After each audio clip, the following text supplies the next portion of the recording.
All right, this is lesson 3.1b. We're graphing from slope-intercept form, which I kind of showed you in the last unit, but we're going to do this again. All right, so on the coordinate plane next to number 1, I want you to draw a line anywhere with the slope of 1/3. Remember, that's rise over run. I'm just going to start here. I'm going to go up 1 over 3, up 1 over 3, up 1 over 3.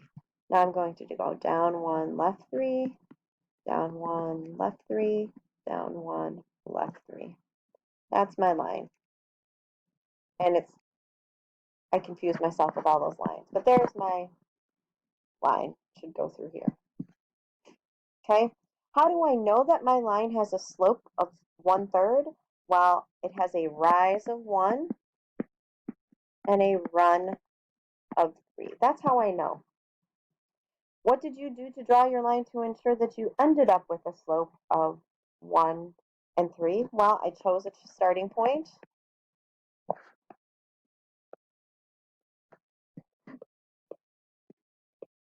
and followed the pattern, which was 1/3.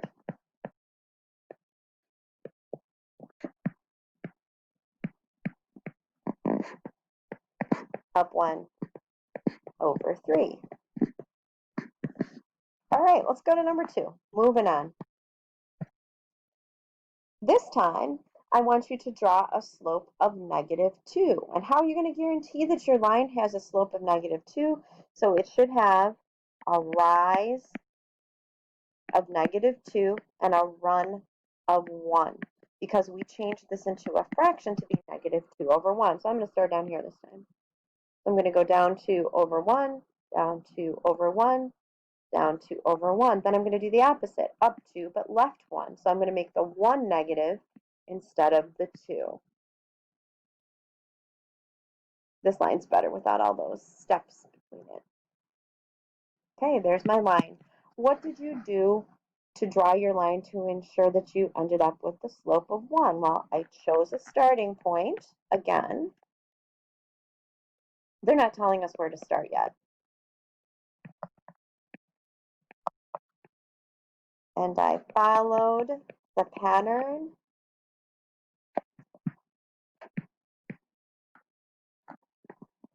of down 2 over 1, and then the opposite on the other side of the starting point.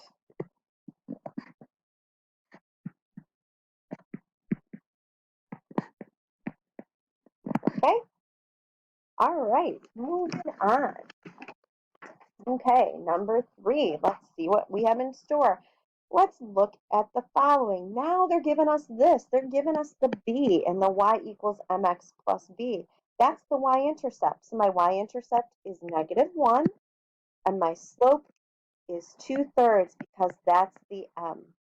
So now let's graph this. This is the way I showed you to cheat before. So it's not cheating anymore. Okay? So graph the line on the grid to the right by first plotting your starting point. So your first step is to start at -1 on the y-intercept. Now from there, the slope is our roadmap. So it tells us to go up 2 over 3, up 2 over 3, up 2 over 3. Now we're going to do the opposite. On the other side of the starting point, it'll be -2, I can write, and -3. So down 2, left 3, down 2, left 3, down 2, left 3.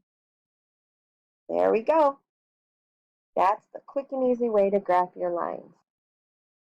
Let's look at number 4. So the y-intercept is the b.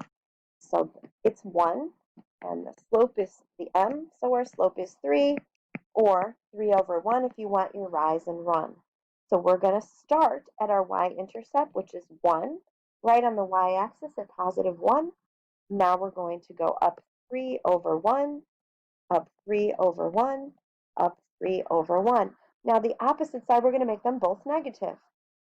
Down 3 over 1, down 3 over 1, down 3 over 1.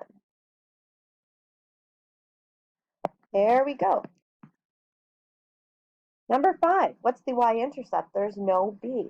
When there's no b, your y-intercept is the origin, or 0, 0, or you can write the origin. Any of those are fine. So we know we start right here, right in the center. The slope is negative 3/4. Okay, so the first part, we're going to make the 3 negative. So we're going to go negative 3, which is down 3, right 4, which is positive.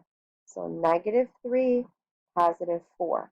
But when we do the other side of the line, we're going to make the 4 negative. So I'm going to go positive 3, but negative 4. That's all we got. Can't fit any more. So there's our line. Make sure when you're a notebook, you're using that ruler function that I don't have. All right. Moving on along. We are at number 6. So, I don't know. I might rearrange this. Just flip these around. What's the y-intercept? Well, that's negative 2. It's the one without the x. What's the slope? Well, when you have an x, there's a 1 in front of it. So if you just have the x by itself, the slope is 1, or 1 over 1. I love graphing these. So let's start at our y-intercept of negative 2. And if we go up 1 over 1, we're just going up on the diagonal, up 1 over 1. Love graphing these. And remember, it's positive, so we're going up. Now when you do the other side, you're going to graph down 1, left 1.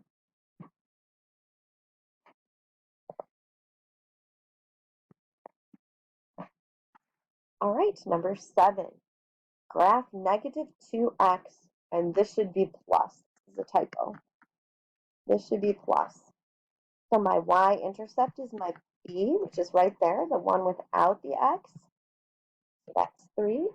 And my slope is negative 2, or negative 2 over 1. Okay? So we're going to start at 3, 1 to positive 3 on the y. Remember, the y is the vertical axis. From there, we're going to go up 3 over 1, positive 3. Oh, it's negative, sorry.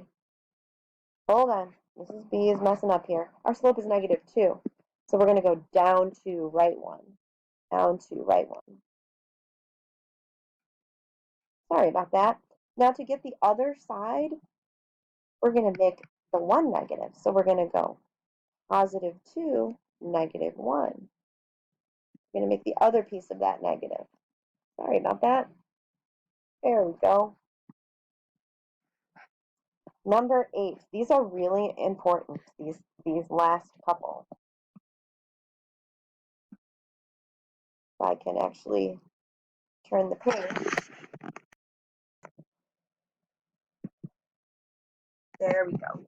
So we have y. We talked about this a little bit. So when you have to graph y equals 5, here's what I do. I count up on the y to 5, and I make a vertical line through 5, because it means that your y coordinate is always going to be 5. What is the y-intercept? Does this cross the y-axis? Well, yes, it's 5. What's the slope of a horizontal line? Well, that's 0.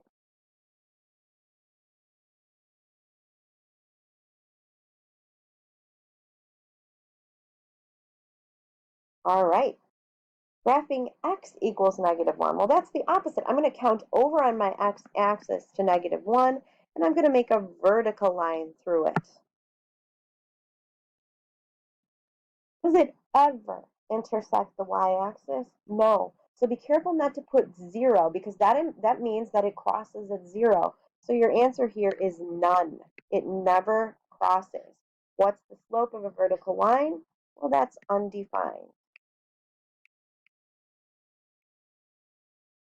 All right, these are super important.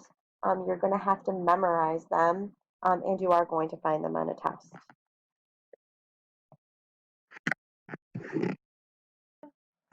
This is the last one. It's our find the mistake.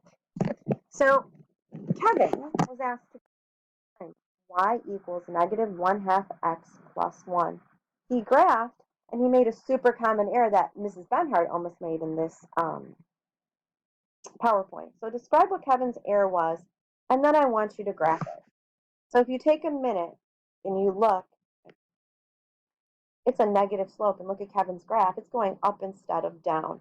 So he graphed a positive slope when it should have been negative.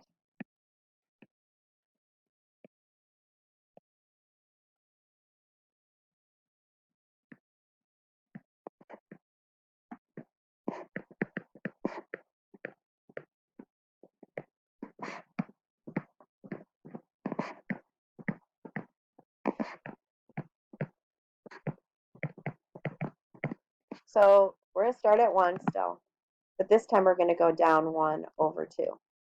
So that's something to be super aware of, and it's a super easy mistake to make, as you can see. Just make sure you catch yourself.